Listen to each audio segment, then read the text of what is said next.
నమస్తే అండి, రేవతి వంటలకు స్వాగతం. ఈరోజు మనం పప్పు గోంగూర తయారు చేసుకుందామండి. ముందుగా మనం గిన్నె పెట్టుకుని ఒక గ్లాస్తో కందిపప్పు తీసుకుని 2 గ్లాసుల వాటర్ పోసుకుని శుభ్రంగా కడుక్కుని వాటర్ తీసేయాలండి.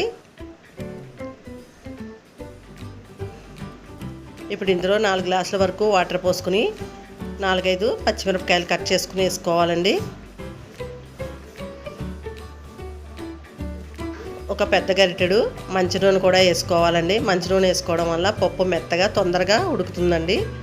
ఇప్పుడు దీన్ని స్టవ్ ఆన్ చేసుకుని పొయ్యి మీద పెట్టుకుని హై ఫ్లేమ్లో పెట్టుకుని పొంగొచ్చే వరకు ఉడకబెట్టుకోవాలండి. పప్పు పొంగిన తర్వాత ఫ్లేము సిమ్లో పెట్టుకుని 10 నిమిషాలు ఉడకబెట్టుకోవాలండి.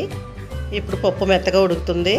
ఇందులో మనం శుభ్రం చేసి పెట్టుకున్న గోంగూర వేసుకుని ఒకసారి శుభ్రంగా కలుపుకొని ఇందులో కొద్దిగా మనం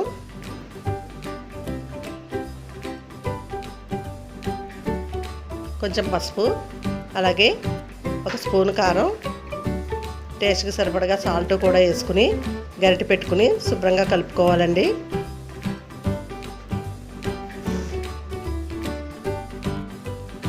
ఇందులో మనం ఇప్పుడు కొంచెం చింతపండు, 1 గ్లాసు వాటర్ కూడా పోసుకుని మళ్ళీ మీడియం ఫ్లేమ్లో పెట్టుకుని 10 నిమిషాలు ఉడకబెట్టుకోవాలండి.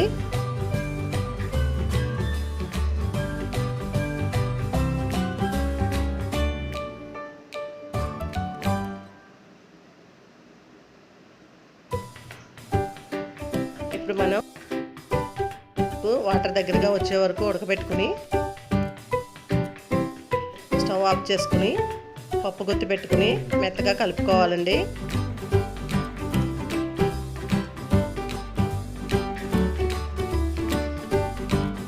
పప్పు గిన్నె పక్కన పెట్టుకుని ఇప్పుడు మనం వేరే ప్యాన్ పొయ్యి మీద పెట్టుకుని స్టవ్ ఆన్ చేసుకుని తాలింపుకి సరిపడగా ఆయిల్ వేసుకుని 4-5 ఎల్లిపాయ రేకలు, కొంచెం జీలకర్ర, కొంచెం ఆవాలు, అలాగే కట్ చేసి పెట్టుకున్న ఎండుమిరపకాయలు కూడా వేసుకోవాలి. కొంచెం కరివేపాకు కూడా వేసుకుని ఫ్రై చేసుకుని స్టవ్ ఆఫ్ చేసుకుని పప్పులో వేసుకోవాలండి.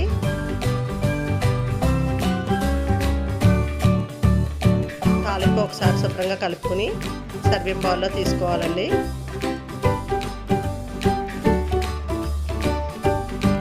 అంతేనండి, పప్పు గోంగూర రెడీ అయిపోయింది.